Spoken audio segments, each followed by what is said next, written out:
We are joined in the studio by Zwelinzima Vavi and Ted Bloem.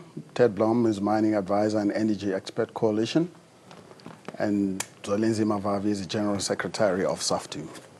Welcome, and thank you very much, gentlemen, for joining me.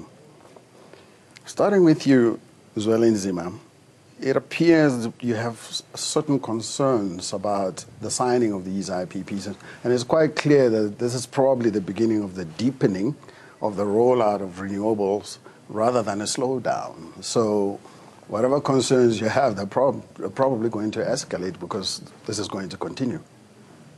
Can you explain exactly what your concerns are in this respect?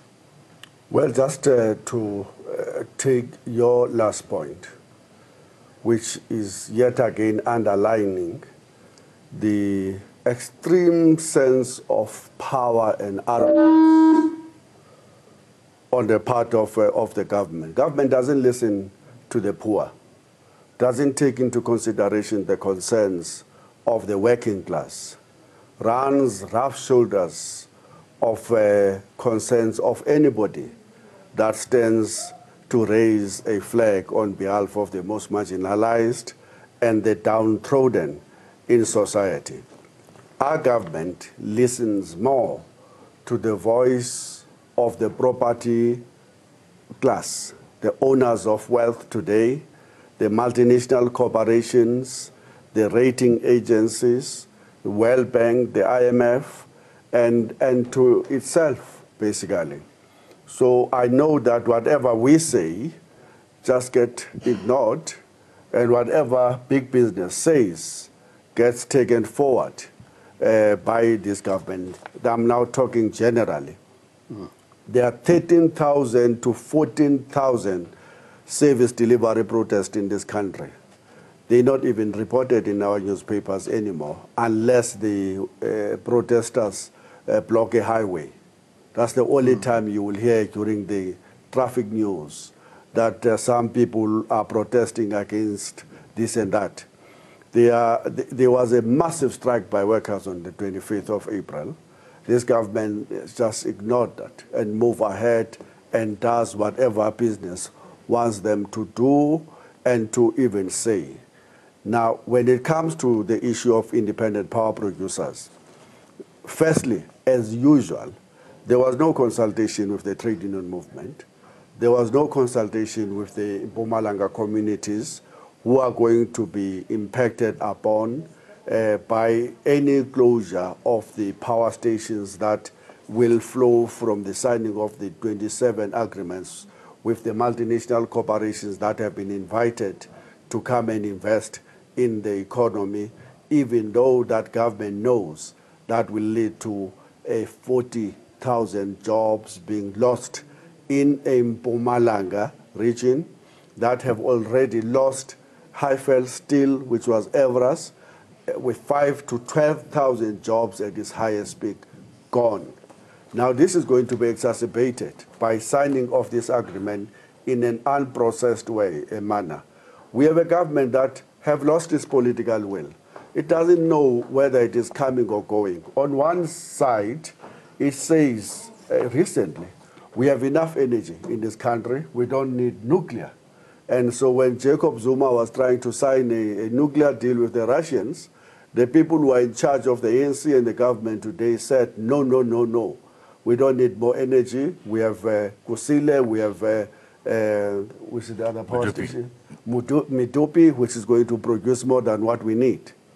As soon as he leaves, 100 days down the line, they say we need more power. We want to invite independent power producers, quickly sign rough shoulders with these multinational companies who are white, promise black a few individuals that there will be honey and milk, come on board and we sign with you, and you appear that this thing is going to be driven by black interest when it is actually an anti-black program. But isn't there a context to this, though, that says ultimately some of those power stations in those areas are probably nearing their end of life? At some point, they're going to be decommissioned, though there has to be a process of replacing that power, and it has to start now, because the process of licensing these IPPs takes some time. Energy like water, health, education, security, public transport. I can go on. These are fundamental services that should always be provided by a democratic government to the citizens of the world, of the country. The day that you privatize and you hand over energy, water, electricity, generation included, to the private hands, the day that you are deliberately signing a death warrant on the poorest and the most marginalized in society, because these private players are going to come and they have only one purpose in life. Yeah. And that is to generate maximum profits on behalf of the shareholders. So this government has now decided to invite the independent power producers to come and compete with a government-owned ESCOM to undermine its position in the economy whilst opening a new door to these private players in a manner that will eventually lead to the complete privatization of all energy generation in this country. And that's what we call neoliberalism. What's your perspective on this? On the one hand, we're facing a situation where the government's coffers are quite stretched, right? So, and we're always hearing talk about the fact that the private sector does not invest and they're sitting on a huge cash pile. On the other hand, there's opposition, at least in some quarters, to the private sector getting involved in infrastructure development, as has happened here.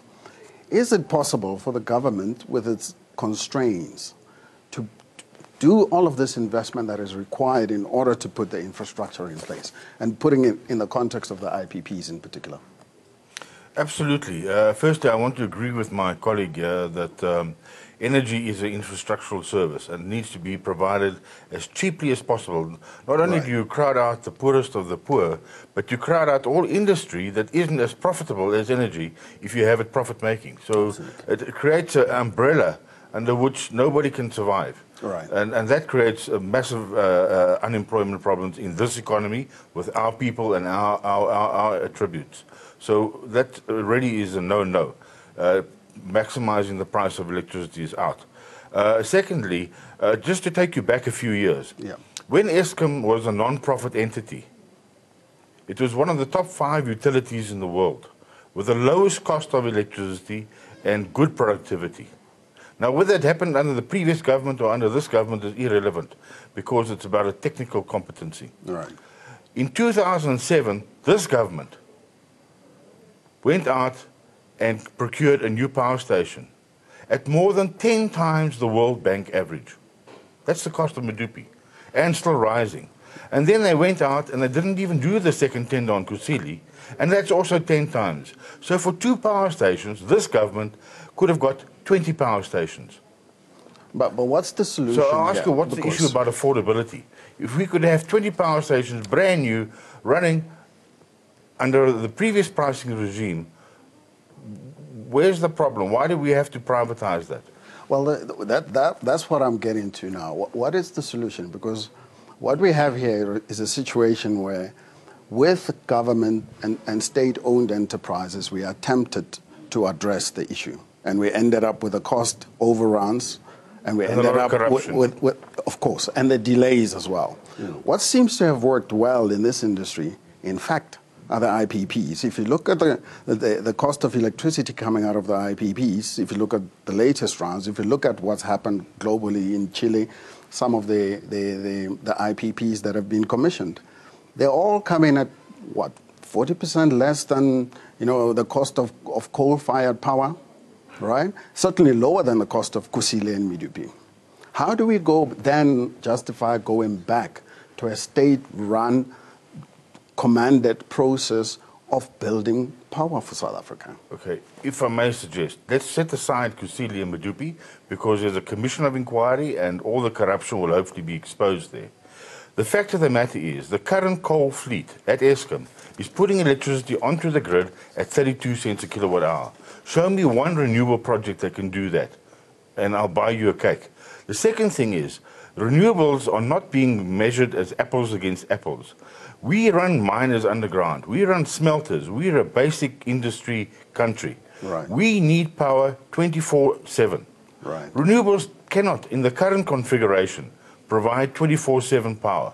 So that's why I am very against comparing renewables against coal or nuclear, because you're not comparing apples to apples. If you want to have renewables, then you must bring those batteries or those dams or whatever is going to provide the backup power for the other hours of the day and the week when renewables are not available. So I think that's a big misconception in the public eye, is that they get told that renewables are very, very cheap. In fact, if you want to compare renewables, then you must compare at least three renewable projects to one coal project. And then the numbers will be very, very different. Do you take into consideration in your calculations, in your viewpoint, the extent of the environmental damage that results from coal-fired power? Just think about it for a second. Let's think about the value chain. Just give me a second, right? Sure. You dig a hole in the ground, you dig out the coal, you create dust in the air that people breathe, water comes along because of rain, it sweeps some of the debris into the waterways, into the groundwater. You then burn the coal in an Eskom power station and produce more emissions. And in between, because there's been an intensive process of transportation getting into the whole Eskom value chain, if you will, a lot more than there used to be previously. So you've also got the transport element where there's a lot of trucking, right? Destruction of roads and increased pollution because of the transport element as well.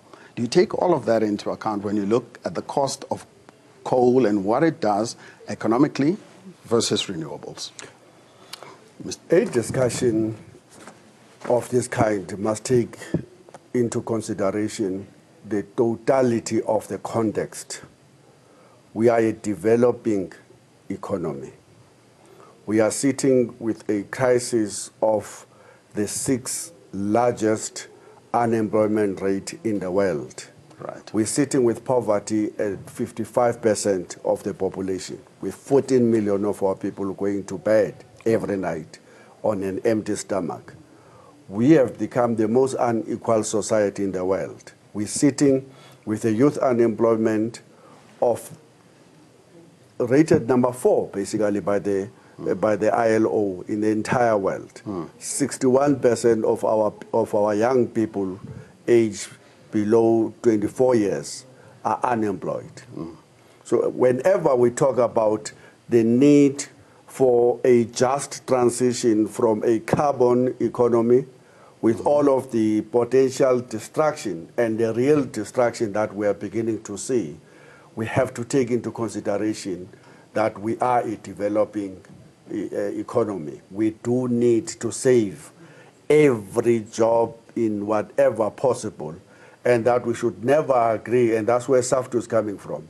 We are not going to agree to sign a blank check and hand over to the government to say you can destroy 40,000 jobs in Mpumalanga because we hope that you and your newfound partners will generate jobs in alternative industry when we have no evidence of such a thing happening. Let me just make a conclusion. We do support a move from a carbon-based economy into an economy that protects the environment. Right. We must balance that discussion with the reality that if you go to Mpumalanga, there is hard evidence of what you're saying. I've been there to look at what is happening. Our people are being displaced and are being dumped in Middleburg without an infrastructure. The people's houses are cracked. There is mine dumps all over that are being abandoned by irresponsible mining companies. I've seen black goats covered in black dust coming from the coal. Yeah. There is a destruction of environment. We have just seen the longest drought in the Western Cape, and we've seen the destruction of human life that causes. We've seen the floods in the east part of the country, displacing and killing loads and loads of people's livestock. Though we're living with the reality of the fact that we are beginning to pay dearly from the fact that the globe is warming, and that is leading to these unpredictable patterns of weather with all of what it is doing. But at the same time, we still have an unemployment crisis. This government, in my view, doesn't find a balance. Let me read a few perspectives for you on, admittedly, not from South Africa, but related to jobs and the renewable industry. Just a couple of passages. A Duke University study, during the 4 years following the 2008 recession, the U.S. coal industry lost 49,000 jobs, with the natural gas, solar, and wind industries creating 4 times as many.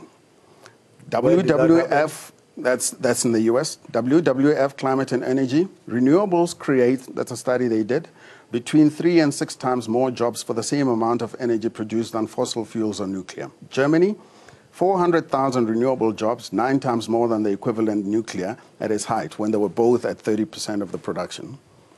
How do they manage that? And somehow in South Africa, there's this perspective that jobs will be lost. I mean, and it doesn't make sense to me. When I think about it, about the consequences of moving to renewables, one, you save on costs because renewables are becoming cheaper and cheaper. 2, you save on the environmental issues. And those environmental issues are destruction of agricultural lands, health costs because people's lungs and cardiovascular systems get impacted, etc., etc. Overall in the economy, my understanding of technological developments of this nature is that they ultimately lead to better economic benefit. How is it possible that you can have a perspective that renewables don't do that? And has there been studies in the South African context to demonstrate that? All the examples you are making are either coming from the United States, Germany, some developed parts of Europe. Unfortunately, gentlemen, I think we've come to the end of our program. I think we must do this again some other time. Thank you for joining us on Prime Business. And join us for more business debates between Mondays and Fridays on Afro Worldview. Thank you very much for